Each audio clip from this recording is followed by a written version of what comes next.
Bless you. सब तो पहला तो वे ऑफ फेथ चर्च के आए हुए बहुत बड़े परिवार नूं पास्टर गुरचंद सिंह जी के वालों तुहानूं सारिआं नूं जय मसीह दी प्रवान करना जी। हथ जोड़ के तुहानूं सारिआं नूं जय मसीह दी।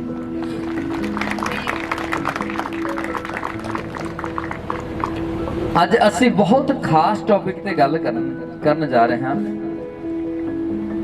अगर तुसी इस गल दे उत्ते अध्ययन करोगे, अगर असी इस गल नूं पूरा करांगे, अगर असी उदां ही चलांगे तो फिर दुनिया की कोई भी ताकत तुहानूं गरीब ते बीमार नहीं बना सकती। हालेलुया। कि तुसी आत्मा विच ते धन दे विच ते शरीर दे विच अमीर होना चाहते हो? कौन कौन चाहता है? तो फिर अज तुहाडी वारी है यीशु दे नाम दे विच। हालेलुया। अज तुहाडी वारी है।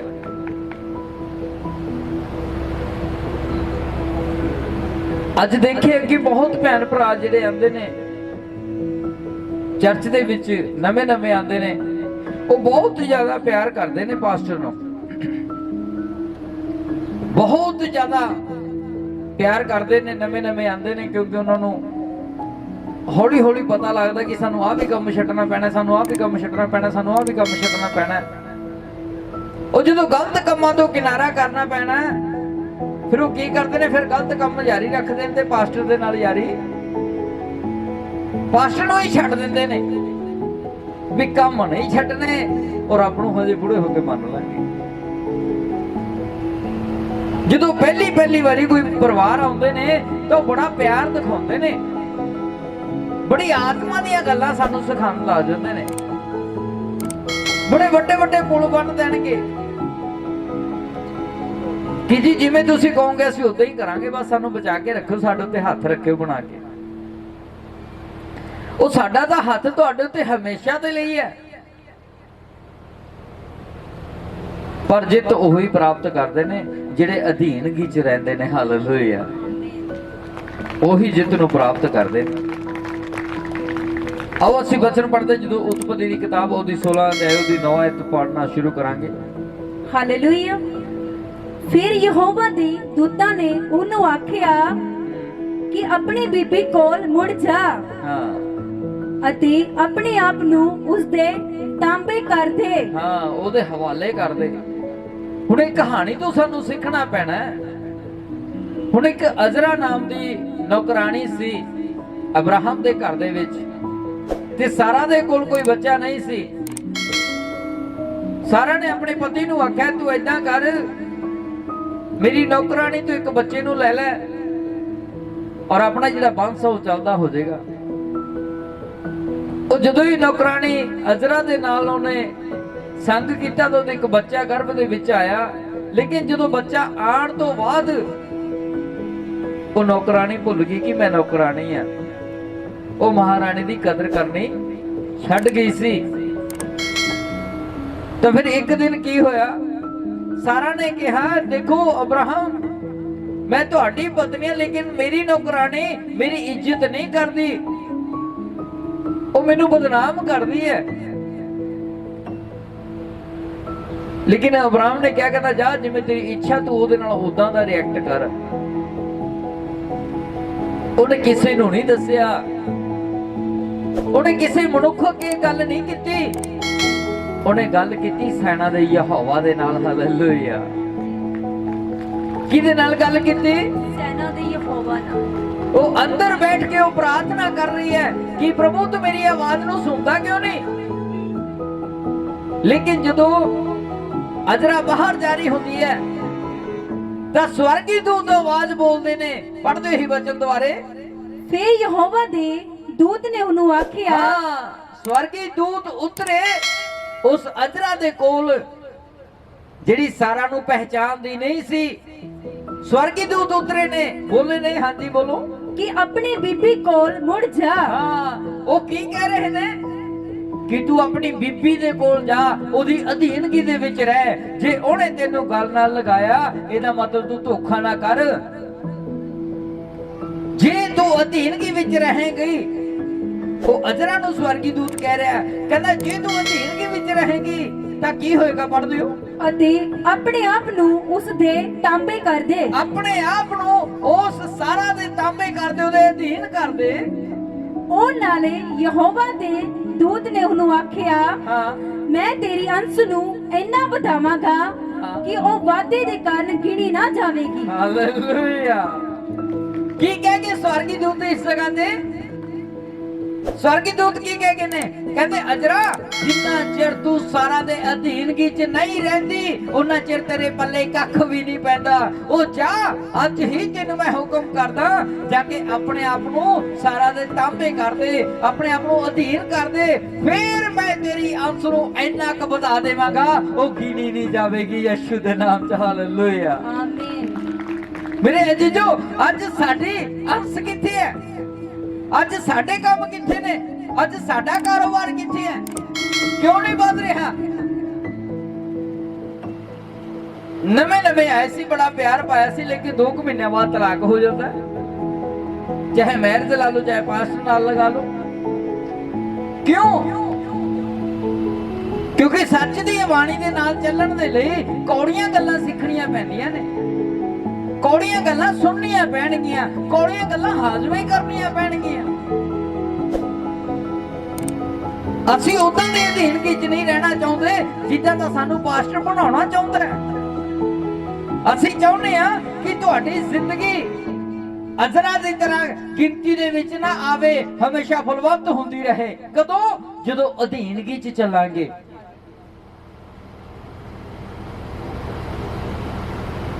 ਸ਼ਾਉਲ ਅੰਨਾ ਹੋ ਗਿਆ ਸੀ, ਸ਼ਾਉਲ ਨੂੰ ਪਰਮੇਸ਼ਰ ਨੇ ਅੰਨਾ ਕਰ ਦਿੱਤਾ ਸੀ, ਕਿਉਂਕਿ ਉਹਦੇ ਲੋਕਾਂ ਦੇ ਨਾਲ ਬੜਾ ਅਤਿਆਚਾਰ ਕਰਦਾ ਸੀ।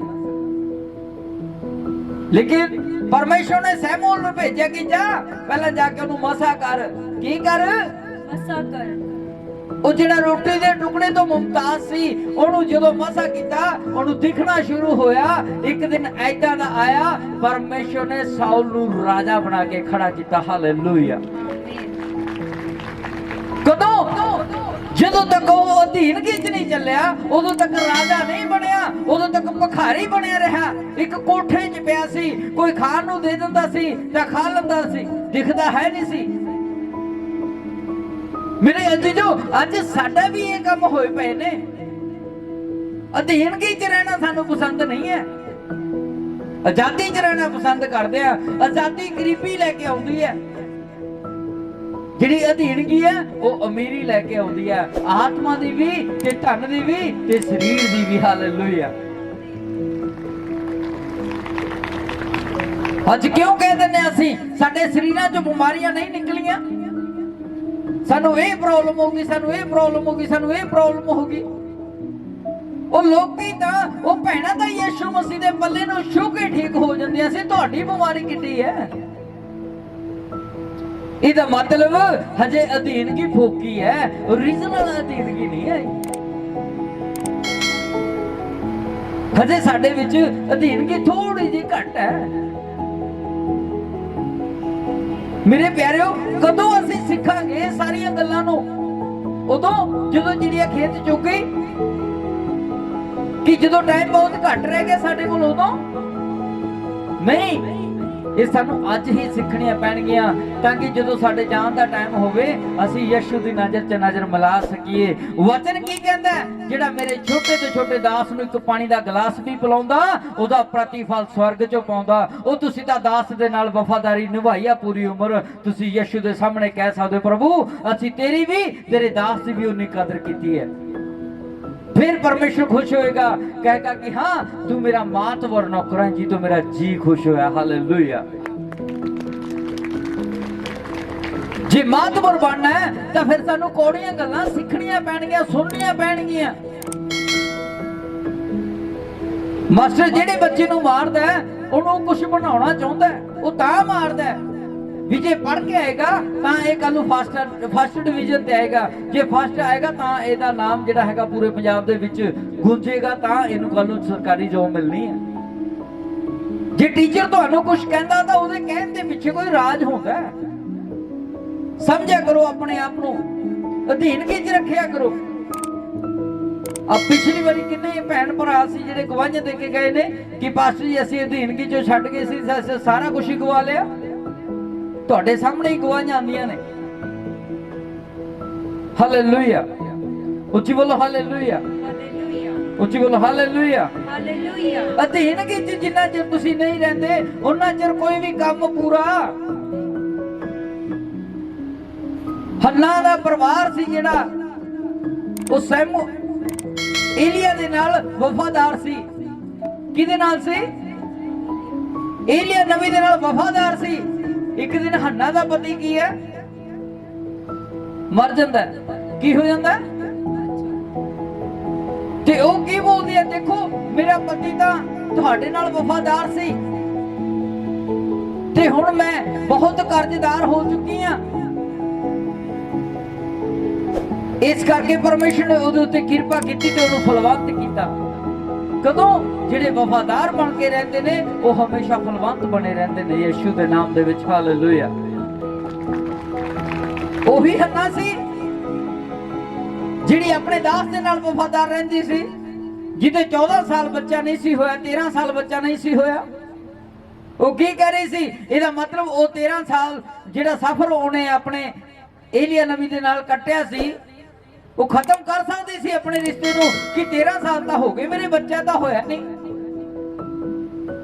ਹੁਣ ਹੋਰ ਕਿੰਨਾ ਕੁ ਸਬਰ ਕਰਾਂ। ਉਹਨੇ ਆਪਣੇ ਸਬਰ ਦੀ ਲੀਹ ਨੂੰ ਖਤਮ ਨਹੀਂ ਕੀਤਾ। ਉਹ ਫਿਰ ਵੀ ਪ੍ਰਭੂ ਦੇ ਦਾਸ ਦੇ ਨਾਲ ਵਫਾਦਾਰ ਰਹੀ। ਉਹ ਜਾਂਦੀ ਹੈ ਕਿ ਦੇਖੋ ਸੰਤ ਜੀ ਹੁਣ ਬੜਾ ਟਾਈਮ ਹੋ ਗਿਆ, ਜੇ ਤੁਸੀਂ ਚਾਹੋ ਤਾਂ ਮੈਨੂੰ ਪਰਮੇਸ਼ਰ ਤੋਂ ਇੱਕ ਪੁੱਤਰ ਦੀ ਦਾਤ ਲੈ ਕੇ ਦੇ ਸਕਦੇ ਹੋ। ਤਾਂ ਫਿਰ ਏਲੀਆ ਨੇ ਕਿਹਾ, ਕਹਿੰਦਾ ਮੈਨੂੰ ਦੱਸ ਤੈਨੂੰ ਕਿੱਦਾਂ ਪ੍ਰਾਰਥਨਾ ਕਰਨੀ ਆਉਂਦੀ ਹੈ।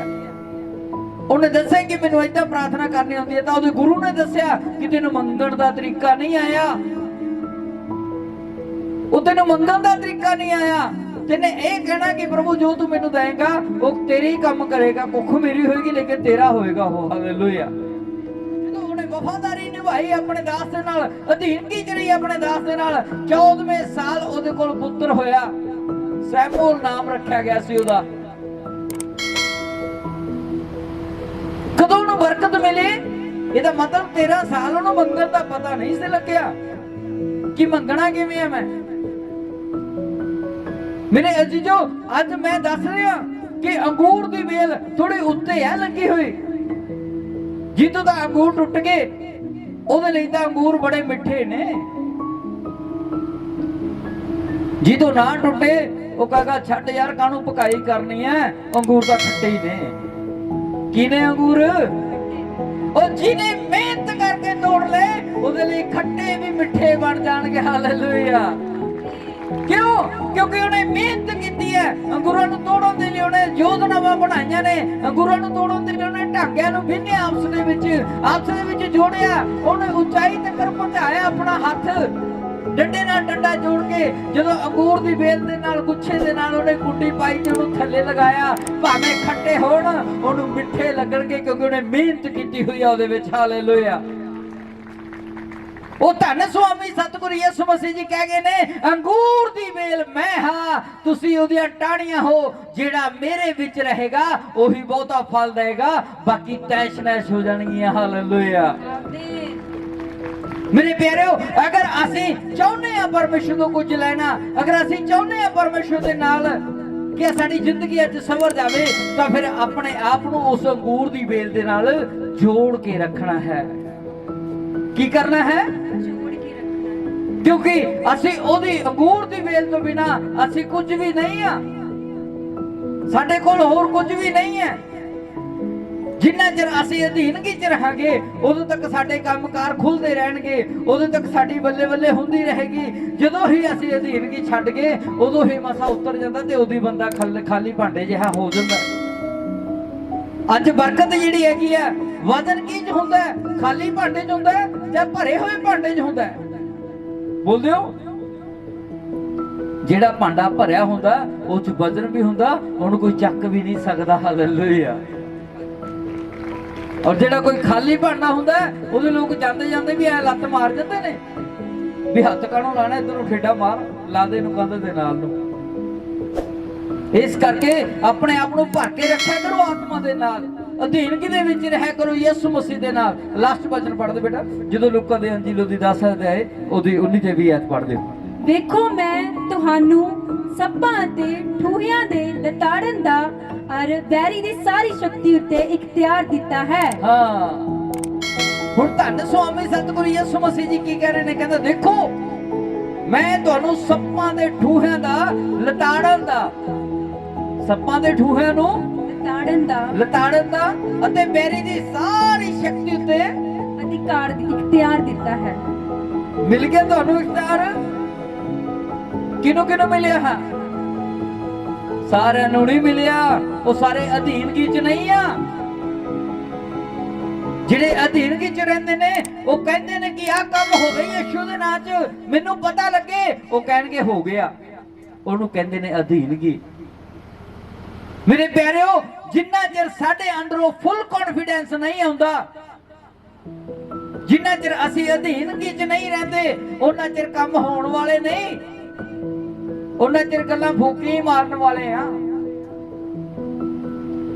ਸਾਡੀ ਜ਼ਿੰਦਗੀ 'ਚ ਕੰਮ ਕਦੋਂ ਹੁੰਦੇ ਨੇ? ਜਦੋਂ ਅਸੀਂ ਅਧੀਨਗੀ 'ਚ ਰਹਿੰਦੇ ਆ। ਇਹ ਕੋਈ ਜ਼ਰੂਰੀ ਨਹੀਂ ਹੈ ਕਿ ਤੁਹਾਡੇ ਸਰੀਰ ਨੇ ਜਿਹੜੇ ਉਹ ਬਿਮਾਰੀ 'ਚ ਚੱਲ ਰਹੇ ਨੇ, ਤੁਹਾਡੇ ਕੰਮ ਨੇ ਜਿਹੜੇ ਉਹ ਘੱਟ ਹੋ ਰਹੇ ਨੇ, ਤੁਹਾਡੇ ਜਿਹੜੇ ਸਰੀਰ ਦੇ ਵਿੱਚੋਂ ਪ੍ਰੋਬਲਮਾਂ ਹੋ ਰਹੀਆਂ ਨੇ, ਤੁਹਾਡੇ ਘਰ 'ਚ ਗਰੀਬੀ ਆ ਰਹੀ ਹੈ, ਲੇਕਿਨ ਤੁਹਾਨੂੰ ਸਮਝ ਨਹੀਂ ਆ ਰਹੀ ਕਿ ਮੇਰੇ ਤੋਂ ਇਹੋ ਜਿਹਾ ਕਿਹੜਾ ਕੰਮ ਛੁੱਟ ਗਿਆ ਜਿਹਦੇ ਨਾਲ ਸਾਰੇ ਕੰਮ ਪੂਰੇ ਹੋਣਗੇ। ਉਹ ਤੁਹਾਡੇ ਤੋਂ ਅਧੀਨਗੀ ਟੁੱਟ ਗਈ ਹੈ ਯਿਸੂ ਮਸੀਹ ਦੇ ਨਾਮ ਦੇ ਵਿੱਚ। ਤੁਹਾਡਾ ਵਿਸ਼ਵਾਸ ਕਮਜ਼ੋਰ ਹੋ ਗਿਆ। ਵਚਨ ਕੀ ਕਹਿੰਦਾ? ਕਹਿੰਦਾ ਜੇ ਤੇਰੇ ਅੰਦਰ ਰਾਈ ਦੇ ਦਾਣੇ ਸਮਾਨ ਨੇਚਾ ਹੋਵੇ ਤੇ ਪਹਾੜ ਨੂੰ ਕਹਿ ਟੁੱਟ ਕੇ ਸਮੁੰਦਰ ਵਿੱਚ ਜਾ ਪੈ, ਉਹ ਭਰਮ ਨਾ ਕਰੀ। ਅਸੀਂ ਪਹਾੜ ਨੂੰ ਹੁਕਮ ਵੀ ਦੇ ਦਿੰਦੇ ਆ ਔਰ ਮਨ 'ਚ ਭਰਮ ਵੀ ਕਰ ਲੈਣਾ, ਕਿਵੇਂ ਟੁੱਟੂਗਾ ਇਹ? ਇਹਨੂੰ ਤਾਂ ਕੈਂਸਰ ਦੀ ਬਿਮਾਰੀ ਹੈ, ਕਿਵੇਂ ਖਤਮ ਹੋ ਜੂ? ਮੇਰੇ ਅਜੀਜੋ, ਦੁਨੀਆ ਤੇ ਬਿਮਾਰੀ ਵੱਡੀ ਨਹੀਂ, ਦੁਨੀਆ ਤੇ ਲਾਚਾਰੀ ਤੇ ਗਰੀਬੀ ਵੱਡੀ ਨਹੀਂ, ਤੁਹਾਡਾ ਯਿਸੂ ਮਸੀਹ ਵੱਡਾ ਜਿਹੜਾ ਸਭ ਕਾਸੇ ਨੂੰ ਨਾਰਮਲ ਕਰ ਸਕਦਾ। ਹਾਲੇਲੂਇਆ। ਸਾਡਾ ਯਿਸੂ ਮਸੀਹ ਵੱਡਾ ਹੈ। ਏਦਾਂ ਦੇ ਵੀ ਭੈਣ ਭਰਾ ਨੇ ਜਿਹੜੇ ਮੈਨੂੰ ਰਾਤ ਨੂੰ ਵੀ ਸੌਣ ਨਹੀਂ ਦਿੰਦੇ। ਇਹ ਨਹੀਂ ਦੇਖਦੇ ਵੀ ਪਾਸਟਰ ਜੀ ਪਰਸਨਲ ਪ੍ਰੇਅਰ ਦੇ ਵਿੱਚ ਹੋਣਗੇ ਜਾਂ ਕਿੱਦਾਂ ਨਹੀਂ। ਰਾਤ ਨੂੰ 12-1 ਵਜੇ ਫੋਨ ਕਰਨਗੇ ਕਿ ਪਾਸਟਰ ਜੀ ਕਰਿਓ ਪ੍ਰਾਰਥਨਾ। ਉਹ ਤੈਨੂੰ ਰੱਬ ਨੇ ਇਸ ਲਈ ਜਗਾਇਆ, ਤੇਰੇ ਦਰਦ ਇਸ ਲਈ ਕੀਤਾ ਕਿ ਤੂੰ ਪ੍ਰਾਰਥਨਾ ਕਰ ਸਕੇ। ਪਾਸਟਰ ਤਾਂ ਕਰੇ ਰਿਹਾ, ਉਹ ਤੈਨੂੰ ਇਸ ਕਰਕੇ ਜਗਾਇਆ ਕਿ ਘਰਾੜੇ ਮਾਰਨ ਦਾ ਟਾਈਮ ਨਹੀਂ, ਕੁਛ ਕਰਨ ਦਾ ਟਾਈਮ ਹੈ। ਪ੍ਰਾਰਥਨਾ ਕਰੋ ਤਾਂ ਕਿ ਤੁਹਾਡਾ ਨਾਮ ਸਵਰਗ ਦੇ ਵਿੱਚ ਲਿਖਿਆ ਜਾਵੇ। ਪਰਮੇਸ਼ਰ ਦਾ ਵਚਨ ਕੀ ਕਹਿੰਦਾ ਹੈ? ਮੈਂ ਤੈਨੂੰ ਸੱਪਾਂ ਦੇ ਠੂਹਿਆਂ ਨੂੰ ਲਿਤਾੜਨ ਦਾ ਔਰ ਬੈਰੀ ਦੀ ਸਾਰੀ ਸ਼ਕਤੀ ਦੇ ਉੱਤੇ ਇਖਤਿਆਰ ਦੇ ਦਿੱਤਾ ਹੈ। ਉਹ ਸਾਰੀ ਸ਼ਕਤੀ ਦੇ ਉੱਤੇ ਕੀ ਇਸ ਤਾਂ ਬੈਰੀ ਤੋਂ ਹੀ ਡਰ ਜੰਨੇ ਆ। ਜੇ ਕਿਸੇ ਭੈਣ 'ਚ ਭੂਤ ਪ੍ਰੇਤ ਆ ਰਿਹਾ ਹੋਵੇ ਤਾਂ ਭੈਣਾਂ ਇੱਕ ਦੂਜੇ ਨੂੰ ਕਹਿ ਲਾ ਜਾਣਗੇ ਰਸਤਾ ਛੱਡ ਦੋ, ਰਸਤਾ ਛੱਡ ਦੋ, ਵੀ ਤੈਨੇ ਦੇਖਿਆ ਸੀ ਇੱਥੋਂ ਦੀ ਆਂਦਾ ਉਹਨੂੰ। ਕਿੱਦਾਂ ਦਾ ਵਿਸ਼ਵਾਸ ਹੈ ਸਾਡਾ? ਉਹ ਜਿਹੜੀ ਚੀਜ਼ ਨੂੰ ਅਸੀਂ ਦੇਖ ਨਹੀਂ ਸਕਦੇ, ਜਿਹੜੀ ਚੀਜ਼ ਨੂੰ ਅਸੀਂ ਮਹਿਸੂਸ ਨਹੀਂ ਕਰ ਸਕਦੇ, ਅਸੀਂ ਆਪਣੀ ਸਮਝ ਦੇ ਨਾਲ ਕਹਿੰਦੇ ਰਸਤਾ ਛੱਡ ਦੋ, ਵਿੱਚ ਦੁਸ਼ਟ ਆਤਮਾ ਨਿਕਲ ਦੂ, ਉਹ ਜਾਓ ਸਿੱਧਾ, ਵੀ ਉੱਥੋਂ ਦੀ ਆਇਆ ਸੀ। ਜੇ ਤਾਂ ਤੈਨੇ ਆਂਦਾ ਦੇਖਿਆ ਫਿਰ ਤਾਂ ਉਹਨੂੰ ਜਾਂਦਾ ਵੀ ਦੇਖ ਲੈ। ਹਾਲੇਲੂਇਆ। ਉਹ ਵਚਨ ਕਹਿੰਦਾ ਮੈਂ ਤੈਨੂੰ ਸੱਪਾਂ ਦੇ ਠੂਹਿਆਂ ਤੇ ਬੈਰੀ ਦੀ ਸਾਰੀ ਸ਼ਕਤੀ ਨੂੰ ਉੱਤੇ ਤੈਨੂੰ ਇਖਤਿਆਰ ਦੇ ਦਿੱਤਾ ਔਰ ਤੈਨੂੰ ਜਿੱਤ ਪ੍ਰਾਪਤ ਹੋਏਗੀ ਯਿਸੂ ਦੇ ਨਾਮ ਦੇ ਵਿੱਚ। ਹਾਲੇਲੂਇਆ। ਆਮੀਨ। ਉਹ ਕਿੱਥੇ ਗਈਆਂ ਨੇ ਸਾਡੀਆਂ ਉਹ ਗੱਲਾਂ ਜਿਹੜੀਆਂ ਬੈਰੀ ਦੇ ਉੱਤੇ ਸਾਨੂੰ ਜਿੱਤ ਪ੍ਰਾਪਤ ਕੀਤੀ ਹੈ ਯਿਸੂ ਮਸੀਹ ਦੇ ਦੁਆਰਾ। ਸਭ ਤੋਂ ਪਹਿਲਾਂ ਸ਼ੈਤਾਨ ਨੂੰ ਕਿਸ ਨੇ ਹਰਾਇਆ ਸੀ? ਯਿਸੂ ਮਸੀਹ ਜੀ ਨੇ। ਕਿਸ ਨੇ? ਫਿਰ ਯਿਸੂ ਮਸੀਹ ਜੀ ਵਚਨ ਵਿੱਚ ਕਹਿੰਦੇ ਨੇ ਜਿਹੜਾ ਮੇਰੇ ਤੇ ਵਿਸ਼ਵਾਸ ਕਰੇਗਾ ਉਹ ਮੇਰੇ ਜਿਹੇ ਨਹੀਂ, ਮੇਰੇ ਤੋਂ ਵੱਡੇ ਵੱਡੇ।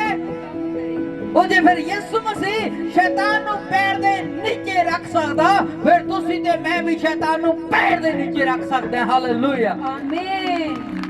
ਸਾਨੂੰ ਡਰਨ ਦੀ ਜ਼ਰੂਰਤ ਨਹੀਂ ਹੈ, ਸਾਨੂੰ ਅੱਜ ਖੜਨ ਦੀ ਜ਼ਰੂਰਤ ਹੈ। ਸਾਨੂੰ ਘਬਰਾਉਣ ਦੀ ਜ਼ਰੂਰਤ ਨਹੀਂ ਹੈ, ਸਾਨੂੰ ਅੱਜ ਸਮਝਣ ਦੀ ਜ਼ਰੂਰਤ ਹੈ। ਸਾਨੂੰ ਅੱਜ ਪ੍ਰਾਰਥਨਾ ਕਰਨ ਦੀ ਜ਼ਰੂਰਤ ਨਹੀਂ ਹੈ, ਕਰਵਾਉਣ ਦੀ ਜ਼ਰੂਰਤ ਨਹੀਂ ਹੈ, ਖੁਦ ਕਰਨ ਦੀ ਜ਼ਰੂਰਤ ਹੈ। ਸਾਨੂੰ ਪਾਸਟਰ ਨੂੰ ਰਾਤ ਨੂੰ 12 ਵਜੇ ਜਗਾਉਣ ਦੀ ਜ਼ਰੂਰਤ ਨਹੀਂ ਹੈ, ਸਾਨੂੰ ਖੁਦ ਨੂੰ ਜਾਗਣ ਦੀ ਜ਼ਰੂਰਤ ਹੈ। ਹਾਲੇਲੂਇਆ। ਅੱਜ ਪਰਮੇਸ਼ਰ ਦਾ ਵਚਨ ਕੀ ਕਹੇ, ਅੱਗੇ ਪੜ੍ਹ ਦਿਓ ਬੇਟਾ। ਅਤੇ ਕੋਈ ਵੀ ਚੀਜ਼ ਤੁਹਾਡਾ ਨੁਕਸਾਨ ਨਾ ਕਰੇਗੀ। ਹਾਂ, ਹੁਣ ਪਰਮੇਸ਼ਰ ਕੀ ਕਹਿ ਰਿਹਾ? ਕਹਿੰਦਾ ਮੈਂ ਤੈਨੂੰ ਸੱਪਾਂ ਦੇ ਠੂਹਿਆਂ ਦੇ ਉੱਤੇ ਲਤਾੜਨ ਦਾ ਤੇ ਬੈਰੀ ਦੀ ਸਾਰੀ ਸ਼ਕਤੀ ਦੇ ਉੱਤੇ ਤੈਨੂੰ ਇਖਤਿਆਰ ਦੇ ਦਿੱਤਾ। ਬੋਲਦੇ ਸੁਣ ਰਹੇ ਹੋ ਤੁਸੀਂ? ਕੋਈ ਵੀ ਚੀਜ਼ ਤੇਰਾ ਨੁਕਸਾਨ ਨਾ ਕਰੇਗੀ। ਫਿਰ ਹੁਣ ਤੁਸੀਂ ਡਰ ਕਿਉਂ ਜਾਂਦੇ ਹੋ? ਸਾਡੇ ਪ੍ਰਧਾਨ ਜੀ ਇੱਥੇ ਬੈਠੇ ਨੇ ਪਿੱਛੇ, ਉਹ ਜਦੋਂ ਮੈਂ ਕਹਿੰਦਾ ਹੁੰਦਾ ਵੀ ਸ਼ਨੀਵਾਰ ਦੀ ਰਾਤ ਤੁਸੀਂ ਆਇਆ ਕਰੋ, ਮੈਂ ਸਾਡੇ ਪ੍ਰਧਾਨ ਨੂੰ ਅੱਜ 2 ਹਫ਼ਤੇ ਹੋ ਗਏ ਕਹਿੰਦੇ ਨੂੰ ਕਿ ਭਾਈ ਤੂੰ ਮੈਨੂੰ ਕਹਿੰਦੇ ਪਾਸਟਰ ਜੀ ਘਰਦਿਆਂ ਦੇ ਗਲੂਕੋਸ ਲੱਗ ਰਹੇ ਨੇ, ਪਾਸਟਰ ਜੀ ਦਰਦ ਨਹੀਂ ਹਟਦਾ, ਪਾਸਟਰ ਜੀ ਐ ਨਹੀਂ ਹੋ ਰਿਹਾ, ਪਾਸਟਰ ਜੀ ਐ ਨਹੀਂ ਹੋ ਰਿਹਾ। ਮੈਂ ਕੋਈ ਗੱਲ ਨਹੀਂ, ਤੂੰ ਲਾ ਲਾ ਪਹਿਲਾਂ ਜ਼ੋਰ, ਤੈਨੂੰ ਦੱਸੂਗਾ ਵੀ ਅਸਲੀ ਕੰਮ ਕੀ ਹੈ। ਮੈਂ ਕਿਹਾ ਭਾਈ ਜਦੋਂ ਤੁਸੀਂ ਘਰੇ ਆ ਕੇ ਮੈਨੂੰ ਘਰੇ ਆ ਕੇ ਫੋਨ ਕਰਿਓ, ਤੁਸੀਂ ਫੋਨ ਹੀ ਨਹੀਂ ਕੀਤਾ। ਫਿਰ ਰਾਤ ਜਦੋਂ ਦਰਦ ਨਾ ਬੰਦ ਹੋਇਆ, ਫਿਰ ਮੇਰੇ ਤੋਂ ਪਿੱਛੇ ਆ ਕੇ ਇੱਥੇ ਚਰਚ 'ਚ ਬੈਠੇ ਸੀ ਦੋਨੋਂ ਜਣ, ਔਰ ਮੈਂ ਰਾਤ 9 ਵਜੇ ਚਰਚ ਦੇ ਵਿੱਚ ਆਇਆ ਤੇ ਦੇਖਿਆ ਤਾਂ ਆਪਸ ਵਿੱਚ ਸਲਾਹ ਮਸ਼ਵਰੇ ਕਰ ਰਹੇ ਸੀ, ਆਪਾਂ ਚੱਲੀਏ ਨਾ ਘਰ, ਨਾ ਚੱਲੀਏ ਘਰ। ਫਿਰ ਉਹ ਕੁਦਰਤੀ ਮੇਰਾ ਆਉਣਾ ਹੋ ਗਿਆ ਚਰਚ ਦੇ ਵਿੱਚ। ਜਦੋਂ ਪ੍ਰਾਰਥਨਾ ਕੀਤੀ ਸਟੇਜ ਤੇ, ਤੁਹਾਡੇ ਦਾਸ ਨੇ ਉਹ ਦਰਦ ਬੰਦ ਕਰਤੇ ਯਿਸੂ ਮਸੀਹ ਨੇ। ਹਾਲੇਲੂਇਆ, ਆਮੀਨ। ਉਹ ਭੈਣ ਤੁਹਾਡੇ ਵਿੱਚ ਬੈਠੀ ਐ, ਇਸ ਟਾਈਮ ਉਹਨੂੰ ਖੜਾ ਕਰਕੇ ਪੁੱਛ ਲਓ ਵੀ ਹੁਣ ਕਿੱਥੇ ਗਈਆਂ ਪੱਥਰੀਆਂ ਦਾ ਦਰਦ? ਹੁਣ ਵੀ ਉਹੀ ਸਰੀਰ ਹੈ। ਫਰਕ ਇਹਨਾਂ ਕਾ ਕਿ ਸਾਨੂੰ ਪਰਮੇਸ਼ਰ ਦੇ ਨਾਲ ਚੱਲਣਾ ਪੈਣਾ, ਸਾਨੂੰ ਪਰਮੇਸ਼ਰ ਦੇ ਨਾਲ ਖੜਨਾ ਪੈਣਾ। ਉਹ ਜਿਹੜੇ ਪਰਮੇਸ਼ਰ ਨੇ ਤੁਹਾਨੂੰ ਚੁਣ ਲਿਆ ਕਿ ਮੈਂ ਤੇਰੇ ਤੋਂ ਪ੍ਰਾਰਥਨਾ ਕਰਵਾਉਣੀ ਆ, ਜੇ ਨਾ ਕੀਤੀ ਉਹਨੇ ਤੈਨੂੰ ਇਹੋ ਜਿਹਾ ਘੜੀਸਾ ਪਾਉਣਾ, ਉਹਨੇ ਕਰਵਾ ਕੇ ਛੱਡਣੀ ਹੈ। ਜਿਹੜੇ ਮੁਖ ਦੇ ਉੱਤੋਂ ਉਹਨੇ ਮਹਿਮਾ ਲੈਣੀ ਹੈ, ਚਾਹੇ ਰੋ ਕੇ ਕਰ ਲੈ ਚਾਹੇ ਹੱਸ ਕੇ ਕਰ ਲੈ, ਉਹਨੂੰ ਕਰਨੀ ਹੀ ਪੈਣੀ ਹੈ। ਮੇਰੇ ਅਜੀਜ਼ੋ, ਮੈਂ ਉਹਨਾਂ ਨੂੰ ਰਾਹ ਦੱਸ ਰਿਹਾ ਸੀ ਕਿ ਮੇਰੀ ਉਮਰ ਦੇ ਵੱਲ ਦੇਖੋ, ਮੇਰੀ ਉਮਰ ਪ੍ਰਚਾਰ ਕਰਦੀ ਨਹੀਂ ਹੈ, ਹਜੇ ਦੁਨੀਆਦਾਰੀ ਦੇ ਵਿੱਚ ਘੁੰਮਣ ਦੀ ਉਮਰ ਹੈ, ਐਸ ਪ੍ਰਸਤੀ ਕਰਨ ਦੀ ਉਮਰ ਹੈ। ਜੇਕਰ ਅੱਜ ਮੈਂ ਐਸ ਪ੍ਰਸਤੀ ਦੇ ਵੱਲ ਇੱਕ ਕਦਮ ਵੀ ਪਟਦਾ ਤਾਂ ਮੇਰੇ 10 ਚਪੇੜਾਂ ਲੱਗਦੀਆਂ ਨੇ, ਔਰ ਮੈਨੂੰ ਅੱਗੇ ਸਾਹਮਣੇ ਮੌਤ ਨਜ਼ਰ ਆਉਂਦੀ ਹੈ ਵੀ ਪਤਾ ਨਹੀਂ ਮੈਂ ਜਿੰਦਾ ਰਹਾਂਗਾ ਵੀ ਜਾਂ ਨਹੀਂ। ਉਹਨੂੰ ਡਰ ਕਿਹਾ ਜਾਂਦਾ ਹੈ। ਜਦੋਂ ਖੁਦਾ ਦਾ ਡਰ ਤੁਹਾਡੇ ਅੰਦਰ ਹੋਏਗਾ, ਅਧੀਨਗੀ ਆਟੋਮੈਟਿਕ ਹੋ ਜਾਏਗੀ ਤੁਹਾਡੇ ਅੰਦਰ ਯਿਸੂ ਦੇ ਨਾਮ ਦੇ ਵਿੱਚ। ਹਾਲੇਲੂਇਆ।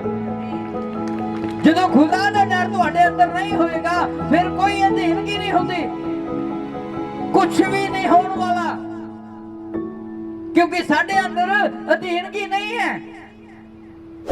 ਜੇ ਸਾਡੇ ਅੰਦਰ ਖੁਦਾ ਦੇ ਦਾਸ ਦੇ ਪ੍ਰਤੀ ਅਧੀਨਗੀ ਹੋਵੇ ਕਿ ਹਾਂਜੀ ਬਾਈਬਲ ਦੇ ਵਿੱਚ ਤਾਂ ਲਿਖਿਆ ਹੈ ਕਿ ਜੇਕਰ ਮੇਰੇ ਦਾਸ ਨੂੰ ਇੱਕ ਪਾਣੀ ਦਾ ਗਲਾਸ ਵੀ ਪਿਲਾਵੇ, ਉਹਦਾ ਪ੍ਰਤੀਫਲ ਕਿੱਥੋਂ ਪਾਏਗਾ? ਬੋਲੋ। ਇਹਦਾ ਮਤਲਬ ਬਾਣੀ 'ਚ ਲਿਖਿਆ ਹੋਇਆ ਨਾ, ਬਾਣੀ 'ਚ ਲਿਖਿਆ ਹੈ, ਇਹ ਵੀ ਲਿਖਿਆ ਕਹਿੰਦਾ ਧਰਤੀ ਟਲ ਜਾਏਗੀ, ਆਕਾਸ਼ ਟਲ ਜਾਏਗਾ, ਪਰ ਮੇਰਾ ਵਚਨ ਕਦੇ ਨਹੀਂ ਟਲੇਗਾ। ਸਭ ਜਾਣਦੇ ਹੋ ਤੁਸੀਂ ਕਿ ਤੁਸੀਂ ਪਾਣੀ ਦਾ ਗਲਾਸ ਪਿਲਾਇਆ ਕਦੇ ਆਪਣੇ ਦਾਸ ਨੂੰ? ਬੁਲਾਇਆ ਕਦੇ ਘਰ ਆਪਣੇ ਦਾਸ ਨੂੰ? ਕਿਉਂ? ਕਿਉਂਕਿ ਸਾਨੂੰ ਪਤਾ ਹੈ ਵੀ ਜੇ ਪਾਸਟਰ ਨੂੰ ਬੁਲਾਵਾਂ, ਚੱਲ ਕਾਹ ਨੂੰ 2000-2500 ਖਰਚਾ ਦੇਣਾ ਪਊਗਾ, ਨਾਲੇ ਫੇਰ ਕੰਮ ਛੱਡਾਂਗੇ, ਨਾਲੇ ਫਿਰ ਜੇ ਖਾਣਾ ਪਸੰਦ ਨਾ ਆਇਆ ਪਤਾ ਨਹੀਂ ਕਿਉਂ ਨਾ। ਮੇਰਾ ਤਾਂ ਘਰ ਹਜੇ ਗਿਰਨ ਵਾਲਾ ਪਿਆ। ਉਹ ਪਾਸਟਰ ਦਾ ਘਰ ਜਾ ਕੇ ਦੇਖੋ, ਉਹ ਇਹ ਸੰਸਾਰਿਕ ਘਰ ਵਧੀਆ ਨਹੀਂ ਹੈ, ਆਹ ਘਰ ਵਧੀਆ ਜਿੱਥੇ ਯਿਸੂ ਮਸੀਹ ਦਾ ਵਾਸ ਹੋਇਆ ਹੈ। ਹਾਲੇਲੂਇਆ। ਇਹ ਘਰ ਦੀ ਵੈਲਿਊ ਹੈ। ਉਹ ਵੀ ਮਿੱਟੀ ਦਾ ਸੀ ਜਿੱਥੇ ਅਸੀਂ ਰਹਿੰਦੇ ਆ, ਆ ਵੀ ਮਿੱਟੀ ਦਾ ਹੀ ਆ ਜਿੱਥੇ ਸਾਡਾ ਖੁਦਾ ਰਹਿੰਦਾ। ਹਾਲੇਲੂਇਆ। ਉਹ ਸਾਡੇ ਰਹਿਣ ਵਾਲੇ ਘਰ ਦੀ ਵੈਲਿਊ ਨਹੀਂ, ਖੁਦਾ ਦੇ ਰਹਿਣ ਵਾਲੇ ਘਰ ਦੀ ਵੈਲਿਊ ਬਣਾਈ ਹੋਈ ਹੈ। ਹਾਲੇਲੂਇਆ।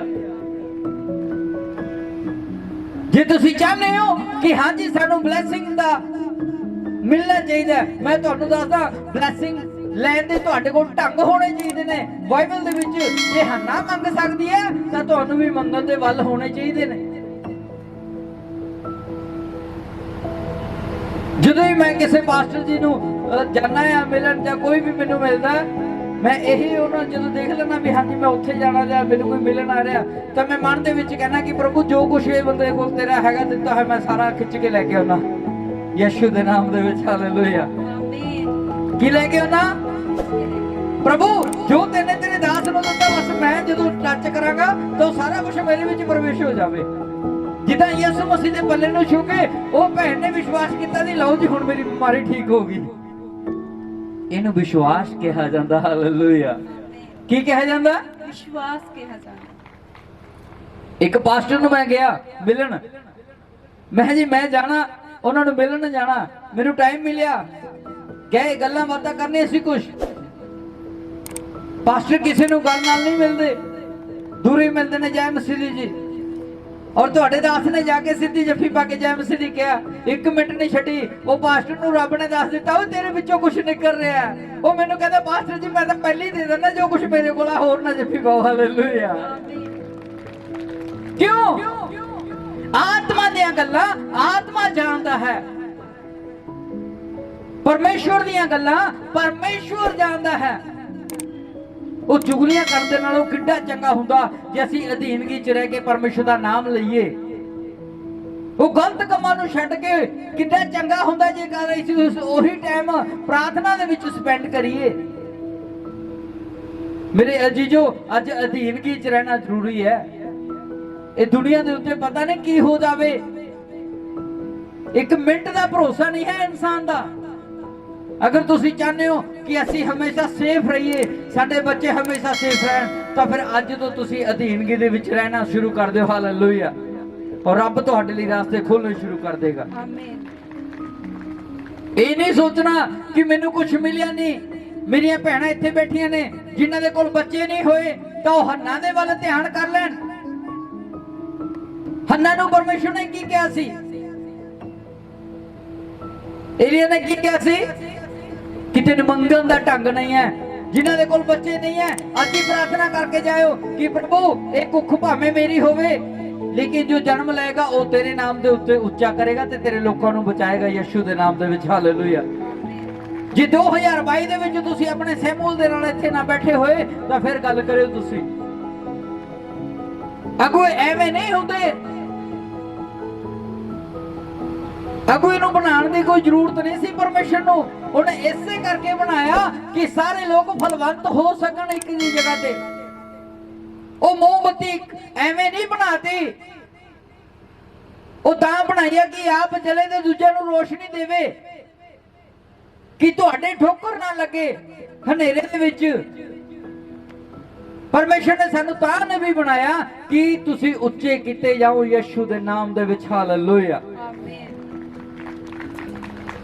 ਅੱਜ ਵਿਸ਼ਵਾਸ ਕਰਿਓ, ਅੱਜ ਜਿੰਨੇ ਵੀ ਭੈਣ ਭਰਾ ਇਸ ਜਗ੍ਹਾ ਤੇ ਬੈਠੇ ਨੇ, ਤੁਸੀਂ ਸਭੋ ਦੇ ਸਭੋ ਫਲਵੰਤ ਤੋਂ ਆਉਣ ਵਾਲੇ ਟਾਈਮ ਦੇ ਵਿੱਚ। ਆਮੀਨ। ਔਰ ਤੁਸੀਂ ਵੱਡੀਆਂ ਟੈਸਟਮਨੀਆਂ ਦੇ ਨਾਲ ਆ ਰਹੇ ਹੋ। ਆਓ ਆਪਾਂ ਆਪਣੇ ਪੈਰਾਂ ਤੇ ਖੜੇ ਹੋ ਜਾਵਾਂਗੇ, ਇੱਕ ਭਜਨ ਗਾਵਾਂਗੇ ਅਸੀਂ ਪਿਤਾ ਪਰਮੇਸ਼ਰ ਦੀ ਹਜ਼ੂਰੀ ਦੇ ਵਿੱਚ। Hallelujah. Thank you father, thank you ਪ੍ਰਭੂ। ਰੀ ਸ਼ੀ ਗਲਾ ਮਾਮਾ ਮਾ। ਹਾਲੇਲੂਇਆ। ਅੱਖਾਂ ਨੂੰ ਬੰਦ ਕਰਾਂਗੇ ਆਪਾਂ ਸਭ ਜਨ, ਅੱਖਾਂ ਨੂੰ ਬੰਦ ਕਰਾਂਗੇ। बोल दो मेरे पीछे पिता परमेश्वर जी, मेरा आना अज स्वीकार हो चुका है, तेरे स्वर्ग दे विच लिखा गया है और मेरी हाजरी प्रवान हो चुकी है। प्रभु साडे विश्वास नूं होर वधा दिओ मेरे पिता परमेश्वर। अज साडे उत्ते अधीनगी दा मसा आवे, असीं तेरे दास नाल ते तेरे भवन दे नाल हमेशा वफादार रहिए, उदों तक जदों तक असीं स्वर्ग राह दे लई तैयार नहीं किते जांदे, जदों तक असीं स्वर्ग राह दे विच खड़े नहीं हो जांदे। मेरे पिता आओ साडे ते किरपा कर दिओ यीशु दे नाम दे विच। अखां नूं बंद रखना। पहला ऑनलाइन के लिए असीं प्रार्थना कर दी है। सर्वशक्तिमान पिता परमेश्वर जी, मैं दुआ प्रार्थना करदा जिथे जिथे भी तेरे दास की आवाज़ आ रही है उस जगह दे विच पिता परमेश्वर देशां विदेशां दे विच लोकां नूं अधीन कर लै प्रभु जी। जिहड़े भी अधीनगी दे विच नहीं है वो तेरे अधीनगी दे विच आ जाण पिता परमेश्वर। उन्हां दे नाम फलवंत कीते जाण, उन्हां दे बच्चों दे नाम फलवंत कीते जाण मेरे प्रभु। जिहड़ी अधीनगी टुट चुकी है, शैतान ने तोड़ी है प्रभु जी, अज वो जुड़ जावे यीशु नासरी दे नाम दे विच। आओ प्रभु जी जिथे भी देशां विदेशां दे विच तेरे कलाम दा नगमा पहुंचा प्रभु जी, तेरे कलाम के द्वारा हजारों लोगों को पिता परमेश्वर आजादी मिले, शिफा मिले, यीशु नासरी दे नाम च असीं मंगदे हां पिता परमेश्वर जी दे कोलों। आमीन आमीन। God bless. होर वीडियो देखने लई पास्टर गुरचरण सिंह रेतगढ़ दे ਫੇਸਬੁੱਕ ਚੈਨਲ ਨੂੰ ਫੋਲੋ ਕਰੋ ਅਤੇ YouTube ਚੈਨਲ ਨੂੰ ਸਬਸਕ੍ਰਾਈਬ ਕਰੋ। ਤੁਸੀਂ ਹਰ ਸਮੇਂ ਪਰਮੇਸ਼ਵਰ ਦੇ ਬਚਨਾਂ ਦਾ ਆਨੰਦ ਲੈ ਸਕਦੇ ਹੋ। ਤੁਸੀਂ ਆਪਣਾ ਦਸਵੰਧ ਆਫਰਿੰਗ ਚਰਚ ਬਿਲਡਿੰਗ ਲਈ ਡੋਨੇਸ਼ਨਸ ਇਹਨਾਂ ਬੈਂਕ ਅਕਾਊਂਟ ਜ਼ਰੀਏ ਸਾਡੇ ਕੋਲ ਭੇਜ ਸਕਦੇ ਹੋ। ਸਤਸੰਗ ਦਾ ਸਮਾਂ ਹਰ ਐਤਵਾਰ 10 ਵਜੇ ਤੋਂ ਦੁਪਹਿਰ 1:30 ਵਜੇ ਤੱਕ ਪਿੰਡ ਰੇਤਗੜ੍ਹ ਸਮਾਣਾ ਤੋਂ ਪਾਤਰਾ ਰੋਡ ਤੇ ਕੀਤਾ ਜਾਂਦਾ ਹੈ, ਜਿੱਥੇ ਸਾਰਿਆਂ ਦੀ ਸੁਖ ਸ਼ਾਂਤੀ ਲਈ ਪ੍ਰਾਰਥਨਾ ਕੀਤੀ ਜਾਂਦੀ ਹੈ। ਜੈ ਮਸੀਹ।